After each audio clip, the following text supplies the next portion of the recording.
On the Oath of the Gatewatch spoilers, remember we're covering it for Limited. We're talking about Draft, Sealed, and any sort of particularly impressive or important notes for the Two-Headed Giant, which is the pre-release format for this. So let's go ahead and start with our first card, which is Consuming Sinkhole. 3 and a red for an instant and a void. Exile target land creature. Consuming Sinkhole deals 4 damage to target player.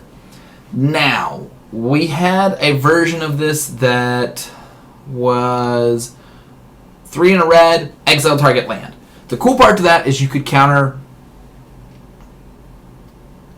Are we freezing here? Awaken spells by removing the main target for it. Here, it's a little different. There are 2 different options. Killing a land creature is important, and if you can't kill a land creature, you can always deal 4 damage to your opponent.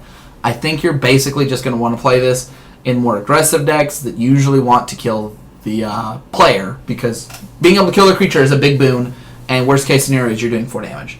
That said, Volcanic Upheaval wasn't playable for the most part. Even when you got to play it, it was so strong.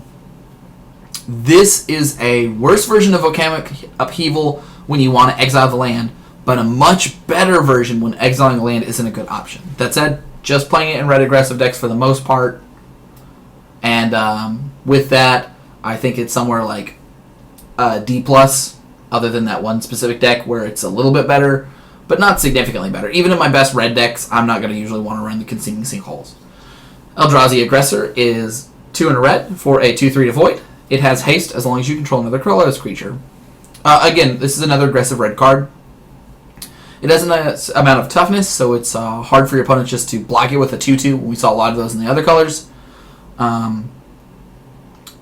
But 3 for a 2/3 haste is solid, and that's where you want to be playing it at, is in the colorless decks. So for me, I have this somewhere around a C.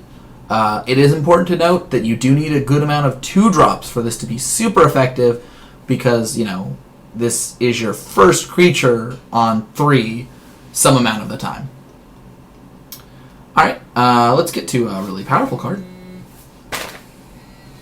Eldrazi Obligator is 2 and a red for a 3/1. That's okay.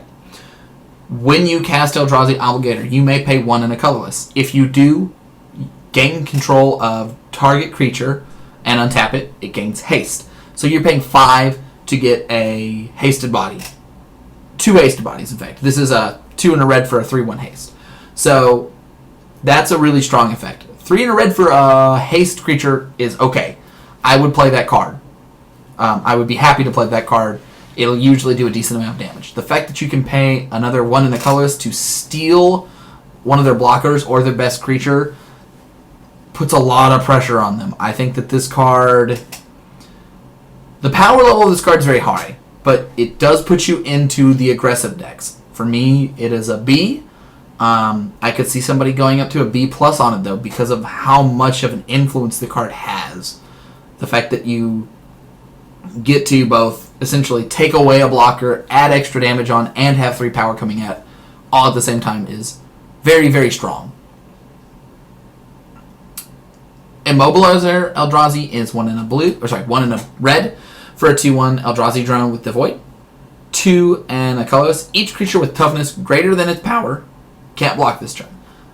There is a lot of creatures with toughness greater than their power in this set. That is not some sort of niche amount. I haven't counted all the creatures for that specifically, but it'll pull out a large amount of blockers very often. It also combos with other cards very well. Specifically, comes to mind the enchantment that gives all of your opponent's creatures -1 power. But this is an interesting ability that can do a lot of work. It's on a 2/1 already, so in aggressive decks, it's going to do more work there as well. Don't overlook this in the Two-Headed Giant format, where your opponents have more creatures, because the more creatures they have, the more creatures you're preventing them from blocking with as well. This is a really weird and strong global effect. That said, I only give it a C overall, because that effect doesn't always do a lot, and a 2/1 is not necessarily the best card It's just a fine card for most of the time. Kozilek's Return is 2 and a red for an instant. When you cast it, it deals 2 damage to... Sorry. Kozilek's Return deals 2 damage to each creature. When you cast an Eldrazi creature spell with converted mana cost 7 or greater, you may exile it from your graveyard. If you do, it deals 5 damage to each creature. There's a lot going on here. 3 mana, deal 2 to all creatures at instant speed. Powerful. It's going to really set you up into a great position. That card on its own is probably like a B. The fact that when you cast a large Eldrazi spell, it doesn't cast itself. It's a triggered ability, which is uncounterable, and it does 5 damage to each creature. And it's a May ability, so you choose when you do that or not. I think overall that this card is a probably... I don't know if it's an A- or an A. It's really close either way. If you pick this card early, even in the last pack, you can just pick up random 7-drop Eldrazi cards that are fine and playable. And very frequently, you're going to be in a position where you're going to kill your opponent's board, be left with a giant Eldrazi, and you did it for no extra mana after killing some of their cards before. This is an extremely powerful card. Fortunately, it's at Mythic, so it's not a card I think you really play around, but it sets up a lot of power. You get to sweep the board twice for 3 mana. And it's a full sweep. When you play it at 3 on turn 3 or 4, it'll kill a lot of creatures. When you play it on turn 8 or 9, it'll probably kill all of the other creatures, unless your opponent has an Eldrazi spell, in which case you both just have one Eldrazi spell, and you control when it happens. It's not a must ability, it's a may. Maw of Kozilek is 3 and a red for a 2/5 with the Void. That's not particularly impressive, but you can pay a colorless to give it +2/-2, and you can do that twice naturally to just make it a 6/1. If you have any sort of support cards or anything like that, it can do it even more times, right? If you just get 2 counters on this and make it a 4/6, you can do it several times. You can do it, if it's a 4/6, you can do it, sorry, not 4/6, 4/7, you can do it 3 times, and it gets giant. So there's a lot of really interesting math things. It plays well with support, it plays well with colorless, and on its own, it trades well, it blocks well, and it attacks well. So for me, this is a C+. It's the kind of card I'm excited about, and it's the kind of card I'm excited about finding colorless spells for as well, or colorless mana for. Reality Hemorrhage is 1 and a red for a 1 and a red for a devoid instant that deals 2 damage to target creature or player. That is an expensive amount for 2 damage, but 2 damage is still pretty relevant. A lot of creatures have 2 toughness. This will kill a significant amount of creatures, and if you factor in something like damage during combat, it will do even more. That said, it is a little pricey. For me, this is probably just a C+, which is as low as I'm willing to go on decent removal, and I think this is decent removal. Akum Flameseeker is 2 and a red for a 3/2 human shaman ally. That's fine. That's already solid. That's probably a C, maybe a C-. It's back and forth.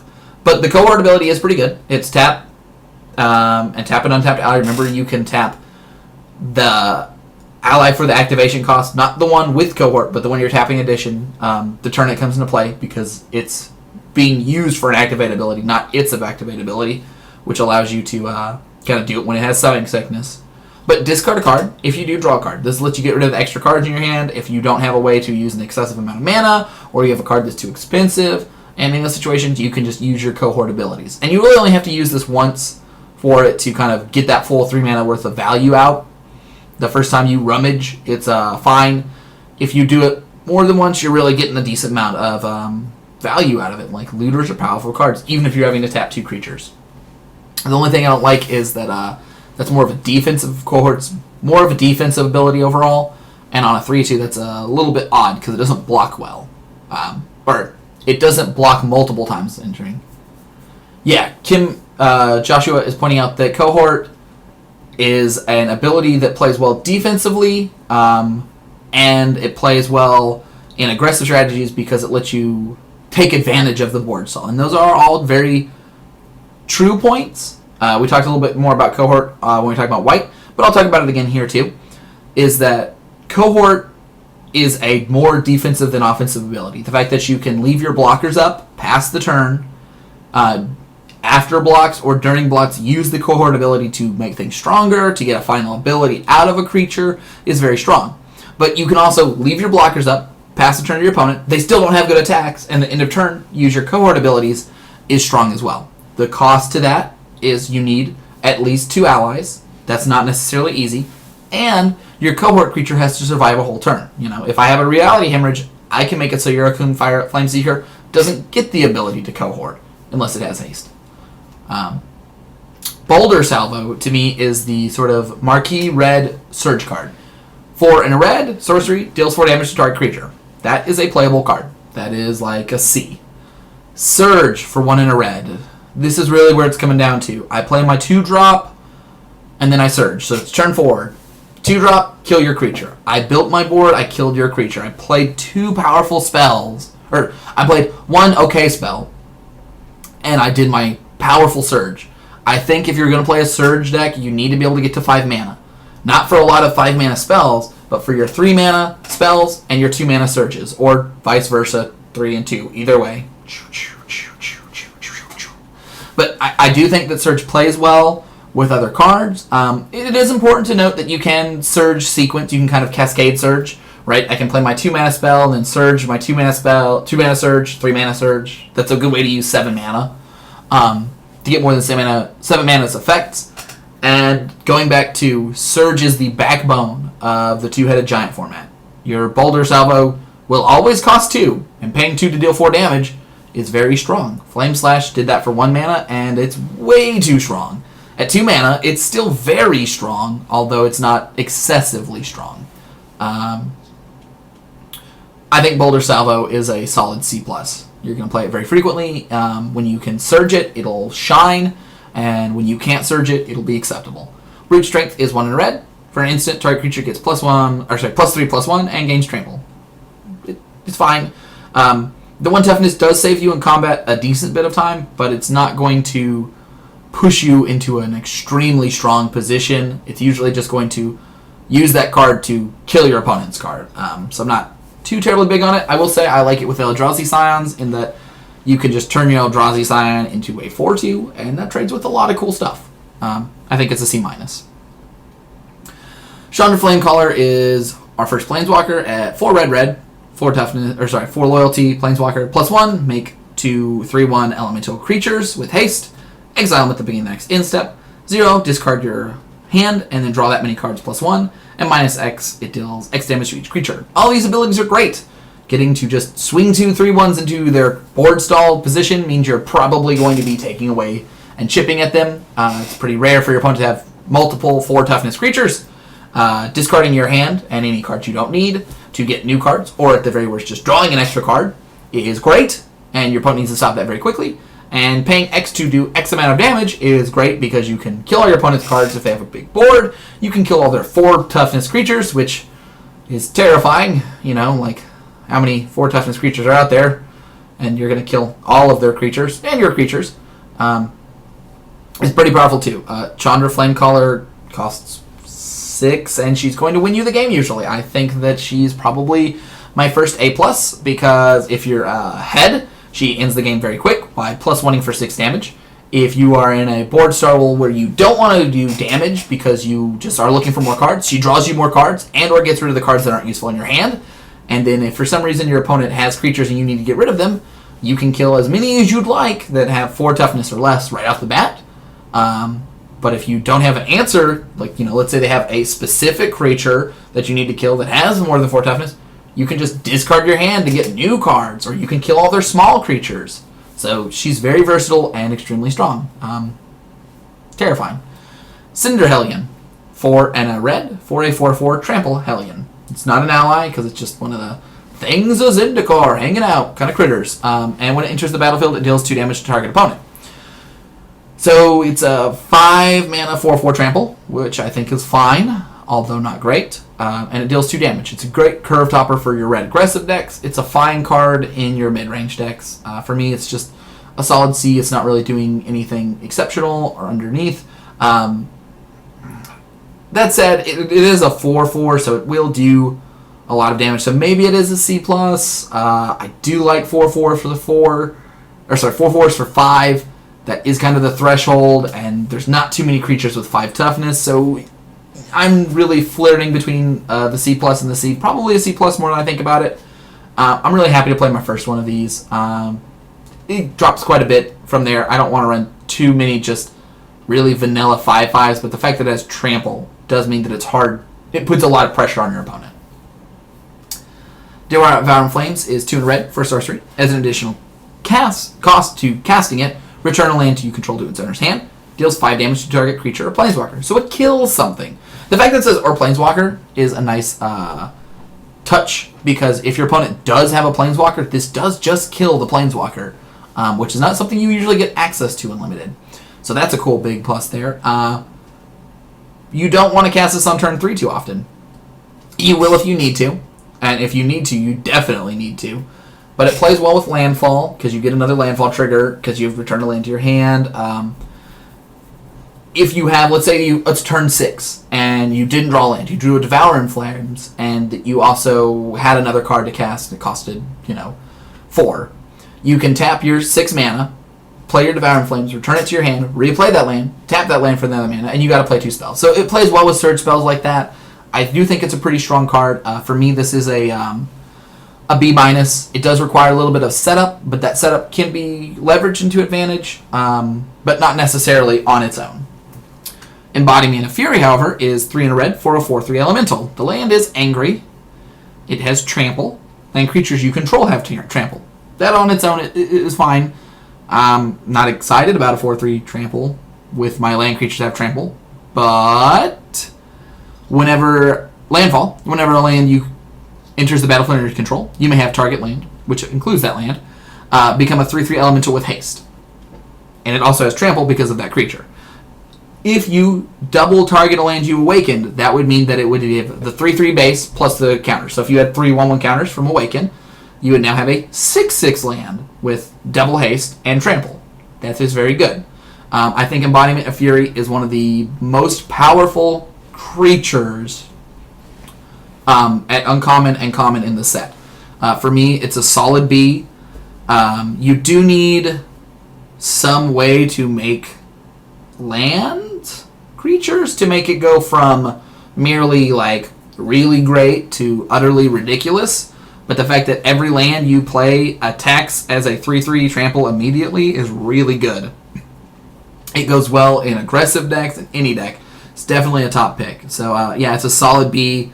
I don't think there are any common or uncommon creatures that I would pick over Embodiment of Fury at this point, but we'll have to see kind of how the format ends up playing out overall. There is one thing to remember.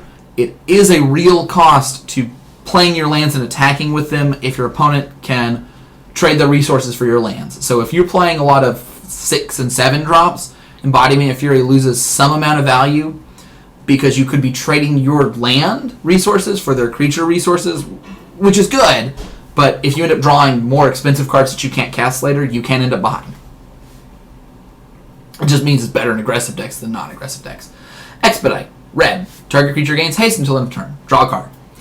Usually this kind of card would just be fine, but with Surge, it's even better because you're essentially paying 1 to have a Surge enabler that draws you another card. And I think that that's actually quite powerful overall. Remember, if they kill the creature in response, you do not draw the card. Surge is still Surge is still active if they counter the Expedite, but there won't be too many counterspells overall. Or they won't have too many ways to usually kill your creatures at instant speed. That all said, I think that Expedite is the kind of card that's an enabler for Surge, and you should treat it as such. You're not normally going to want to give your creatures haste too terribly often just on its own, but if you have a couple Surge cards, it can do a lot of work there. The awkward part is that you can't actually play your Surge creature and then give it haste for the Surge amount. You have to play in the other order, but it's still pretty good. I think it's a solid C. I wouldn't take them highly, but if you have the Surge cards to kind of take advantage of them, it's quite nice. And Kim Joshua was pointing out that with the Embodying of Fury, it does some pretty crazy things with fetch lands or developing wilds, because you get to make, multiple creatures, 3/3s. Now, it doesn't stack with itself because if you just get to make 2 3/3s because that's a base power and toughness. They're not counters. But if you have something with counters, it does get bigger as well. All right, let's go to Fall of the Titans. Now, this Fall of the Titans is XX red. Instant. It deals X damage to up to target creatures or players. So if I paid 3, so X is 1, I would do 1 damage to one thing and 1 damage to another. If I paid 5, so 2 red, I would use 2 targets to do 5 damage to. Surge, X in a red. Now it's great. So let's say that I had 8 mana. I played my Expedite. Now I have 7 mana left. I pay 1 and 6 into the X. I do 6 damage to 2 targets. That's 12 damage total. Usually it's going to kill multiple creatures. Sometimes if they only have one creature with killing, you can do it to the opponent. I will point out that it's very, very powerful in Two-Headed Giant because you can target 2 players. So your partner plays their spell, and then you tap out your mana, and you do your mana's worth of damage to 2 targets, -1 each. So that's very, very strong. I think Fall of the Titans is a card where you are heavily incentivized to surge, and in fact, it'll almost always be cheaper surge. I would hold this card in my hand. This card would make me play more 1 and 2 mana spells. Because if I have, let's say, again, I have the 8 mana. If I pay 2 to play my 2 mana spell, my 2 mana 2/2, then I have 6 mana left, and I can do 5 damage to 2 targets. That's great. So for me, this card is a B. There's some setup with it, but it definitely rewards you if you can play into that setup. And you're going to see the Surge bonus cards at rare, mostly. I think there's one uncommon one. Goblin Dark Dwellers. Is 3 red for a 4/4 Goblin Menace. So it's not an ally. When it enters the battlefield, you may cast target instant or sorcery card with converted cast 3 or less from your graveyard. If that card would be put into your graveyard, exile it instead. So you get a free spell. Usually that's going to be a removal spell or a draw spell. It's interesting to point out that you do get the Surge when you do that, but I'm not sure if any of the Surge costs matter at that rarity or not, but it does Surge them for what it's worth. 5 for a 4/4 Menace is solid, and the fact that you get another card, hopefully a removal card, is a pretty powerful effect. All right, and we got Adam Kaiser joining us. Hello, Adam. We're going through the limited cards right now, right here. I think the Goblin Dark Dwellers is a card that I'd be happy to first pick, and because we saw a lot of those black cards, many of them cost 3 or less for the removal. Some of the red cost 3 or less as well.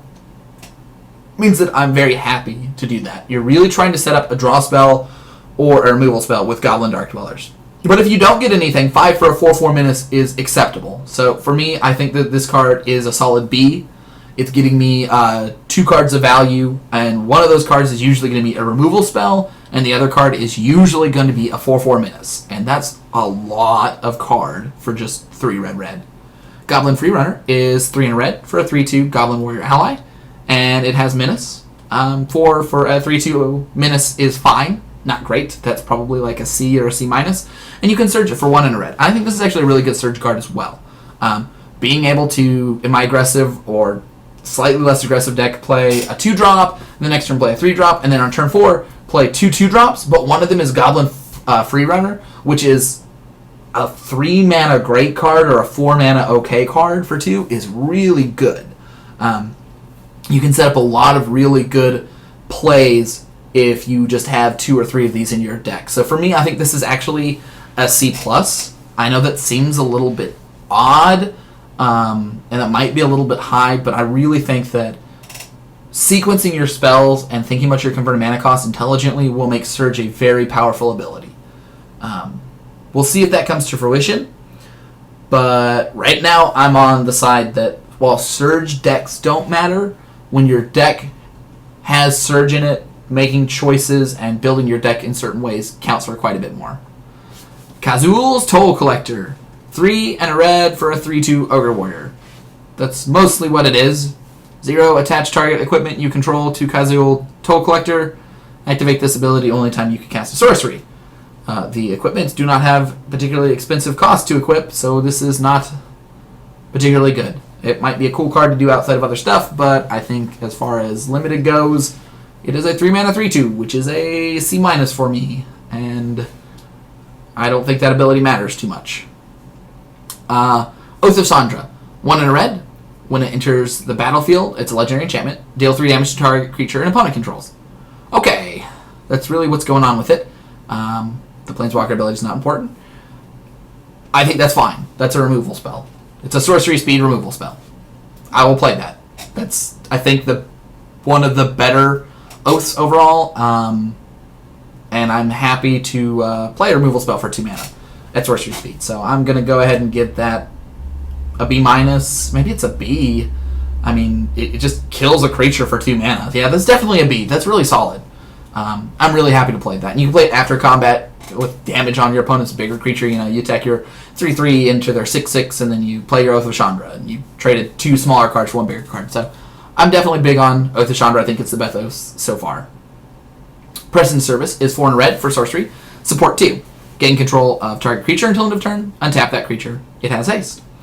It's good for go-wide decks. It's good for aggressive decks as your top end.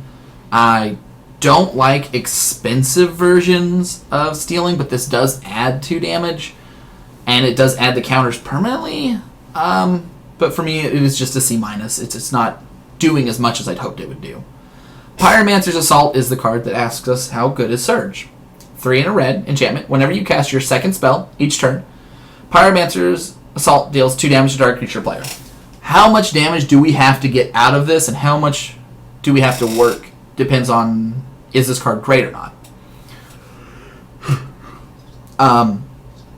That said, if you get a shock once, it's okay. If we do 2 activations of this, I think that that's the point at which this card has basically paid for itself. I don't think that's too hard to do. If we're waiting to cast a spell till every other turn to really get a strong effect out of this, it also seems decent. You've really got to work your deck around it. It's a build-around card, so I'm not really going to give it a deck, but I do think it is a successful one. I think you can build a deck that can successfully use this. The only thing I don't really like is that you're not doing much until turn 4 to really take a lot of advantage of it, so I think you really probably want to be like in blue-red for it to do enough. I'm going to try it. I always try wacky decks, though. Reckless Bushwhacker is 3 and a red for a 2/1 haste. This is okay. It's not great. But it has Surge for 1 and a red. It is a Goblin Warrior ally, by the way. Surge for 1 and a red. When it enters the battlefield, if it was surged, other creatures get +1/+0 and gain haste. This card is really powerful if you can surge it. If I'm playing an aggressive deck, this is the kind of card that I'm going to find a way to surge. And the good news is it plays well with the surge. Let's say I play my 2/2 creature, and then I surge this. That surged creature gets +1 and haste. I think that this is one of the more powerful uncommons as well. Reckless Bushwhacker and Embodiment of Fury make me think that red is a very strong, aggressive color, and it's going to push these very aggressive kind of go-wide decks and reward you for it. I would give this a B as well. It's the kind of card that I want to pick up and kind of push my deck towards that aggro bent and really punish my opponent for letting me get out some amount of Scions or cohort a couple times or something like that. Spark Mage's Gambit is 1 in red for sorcery. Deals 1 damage to up to 2 target creatures. Those creatures can't block this turn. I'm not too big on it. It does kill 2/1 toughness creatures. I will almost always run the first one because my opponent will usually have 1 or 2 targets that I would like to kill. I'll side it out if it's bad. I'll put more in if it's not bad. The first one I take around a C. Subsequent ones drop quite a bit. I don't think I really want more than 2 of these in my complete deck, sideboard included.